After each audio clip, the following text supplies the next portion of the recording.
Hi everyone, welcome to Goldfries. Brian here, and I'm behind the shadow of this towering casing called the Ramesses 310 from Abkoncore.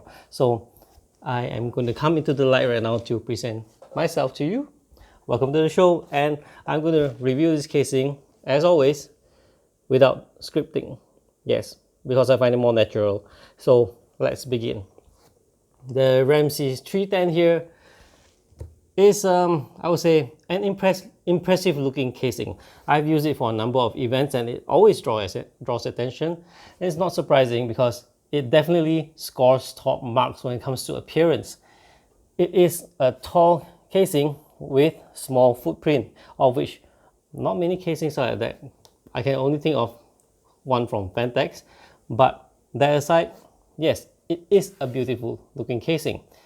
Build quality is good too. Solid, it has two tempered glass, and modding capability, or should I say modding potential, yes, top notch. Simply because the front is of a clean surface, clean, straight. You can cut whatever you want. There's nothing, no mounting holes, whatever to worry about. You can put stickers or paint on it.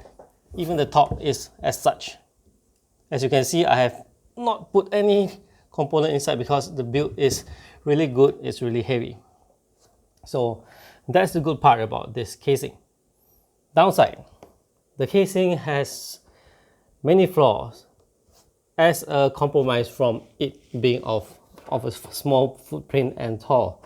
So I don't know where to start actually. So let's begin. We start with the power supply area. Now the power supply is such that it can only mount at one orientation. So the fan of the power supply, it is pretty much kissing the fan that is bundled with the casing itself. So there's basically you're blowing casing's air into the power supply. So the other way that I figured out to go around this is to use an SFX power supply. And speaking of power supply, there's always cables, and cable management can be a problem. So this casing is quite terrible when it comes to cable management. So it is so bad that before when I was planning to film this, I thought I want to remove the cables, but you know what? It's just too much work. So let's begin like this. So this is what it looks like. Whole lot of cables here. The cutout is very small, and it is tempered glass, and there's very minimal gap here. So you wouldn't want to apply pressure on tempered glass.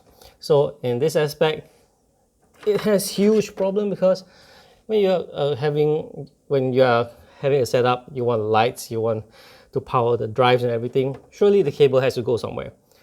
The thing is that this casing also comes with a hub to control the fans. We'll talk about the fans later. So the hub is in some ways conflicting with the size of the power supply. So you might have to detach the hub first when you're installing power supply, and then the cables are like that. Of which, remember I mentioned about the back having tempered glass. It is a darkened tempered glass. So it doesn't really, if you put the drives, you don't really get to show it. And if you put some lights or whatever it is else, or if you're at a bright environment, the tempered glass is going to show everyone the horrible setting at the back. Sure, I actually did try my best to manage before, and it's very difficult. That aside, there's so many other flaws of it. For example, the drive cages. As you can see, I don't know if you can see it clearly. Probably give you another view some later on. Is that the drive bays, they are stuck on the tray itself. What I mean is that for whatever reason, when you install the drive will be right on the tray. It means totally flat. This means there's no room for you to actually put a SATA power cable. You know, SATA power cables, it has this kind of bend. So you actually, if you've seen good casing designs, there's usually a gap for the drive cage, or where there's a little bit of gap, meaning that the drive will be slightly above the whatever tray that is or support that is at to cater for the SATA data connection cable and the SATA power cable. And then there's the grommets. the grommets are really small. I don't like it. So overall, cable management to me, it's something I don't like about this casing.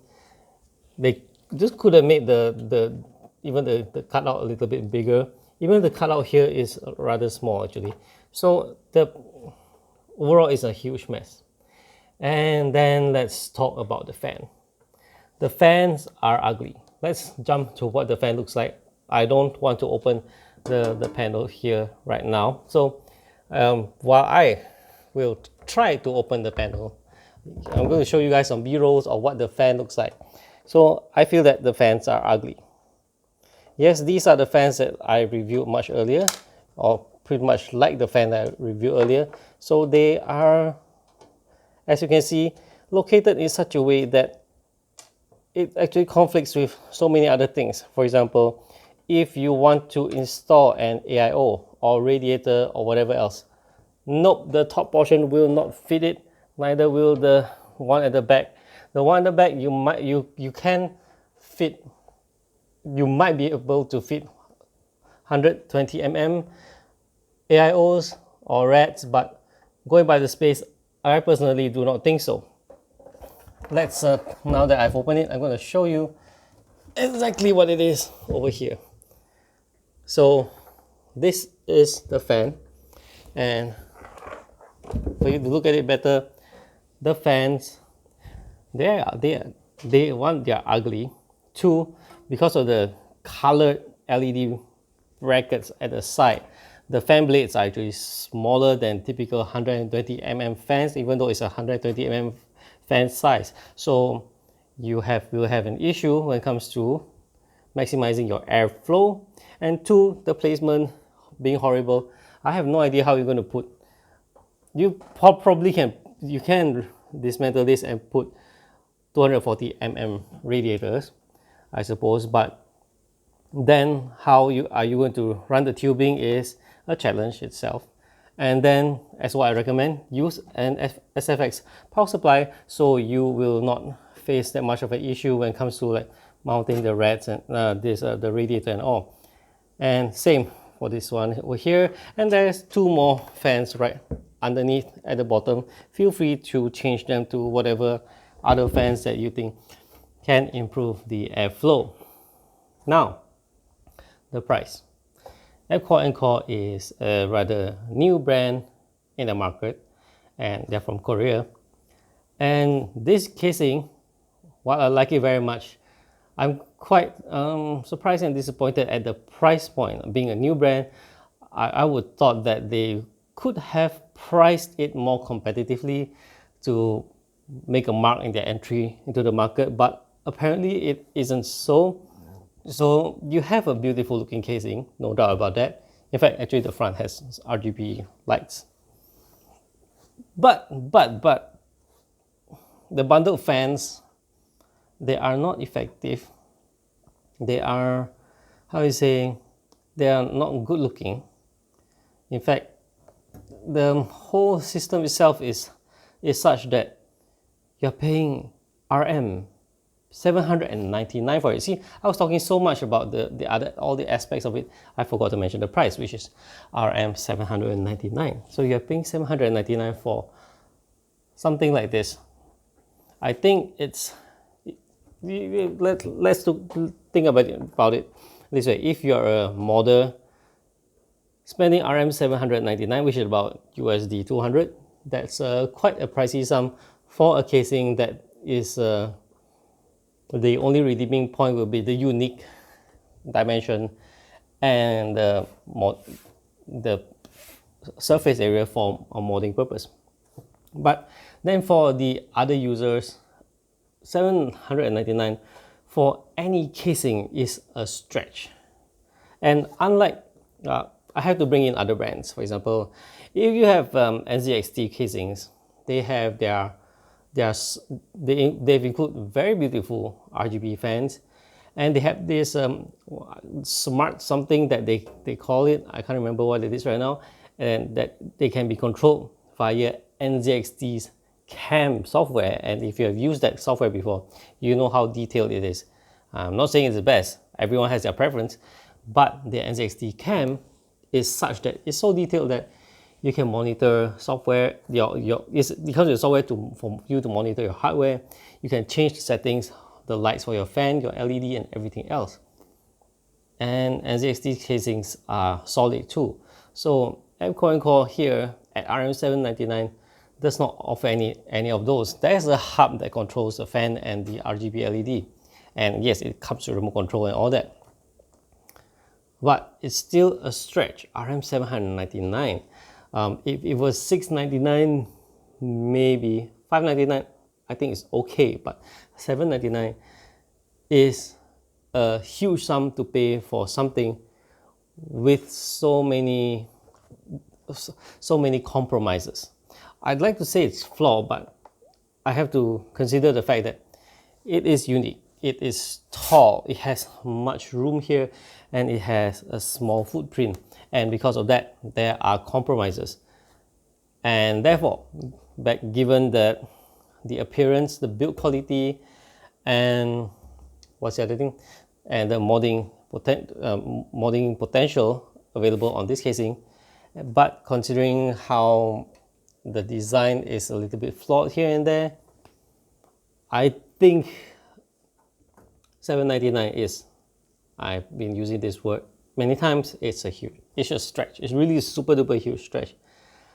Given that there are so many other casings, nice looking casings, probably better finishing, it does not have that unique look, but they have their other redeeming, I won't say redeeming, but rather they have their other beautiful aspects of it. So it's very hard to tell people, hey, we're a new brand and we have this casing at RM799. Check it out. Hope you like it. Yeah, I think the key issue I won't say it's a bad product, but rather I say it's the pricing that is going to affect this a lot. It's nice. Definitely is nice. I've set it up many times for various events. People are always impressed by how it looks, the space.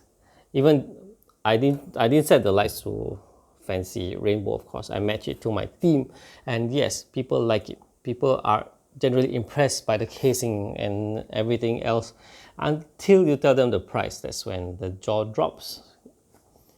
Given that this is, while nice, the price is something that's higher than the other more well-known brands. So yeah, I feel like I'm repeating a bit, but never mind. So this is all I have to say for the Abkoncore Ramesses 310. Admittedly, I still like it. It's not going to score very high. I'm not giving a gold badge. I'm giving a bronze badge because I think it's still a good product, and just have to work on the pricing, and maybe if there's upcoming revisions, maybe fix the flaws. At least allow me to use a full-size power supply at a different orientation so it can take air in from the other side instead of the casing. And yeah, I mean, if you, like me, went through the setup, I really hate the cable management setup, so much so that I don't even feel like removing the cables for this video. Okay, you can believe that. But once you've gone through the part of getting all things done and forget everything that's at the back, the front actually looks neat. And even if you don't set up with all the blinks and such, you can turn off the lights, turn off your all lights on your system. And then you have a very nice black colored with tempered glass computer. Let's say it's sitting in your living room, a contemporary design, doesn't occupy much space. It has small footprint, so it doesn't occupy that much of space. It will have this, in my imagination, it looks really great in a setting where you are looking for something clean, simple, matching your, let's say, black and white furniture. Definitely, this is the one to go for. Alright, so that's it for this video. I hope you guys enjoyed this review. You know what to do in the comment section. Let us know, have you used it before? What do you think of it after you've heard my comment about it? Do you even have Abkoncore in your part of the world? Let me know. So, and hopefully with this feedback that Abkoncore can improve this product, and we'll see a better revision of it. And as always, thank you for watching. Do subscribe to my channel if you haven't, and bye bye.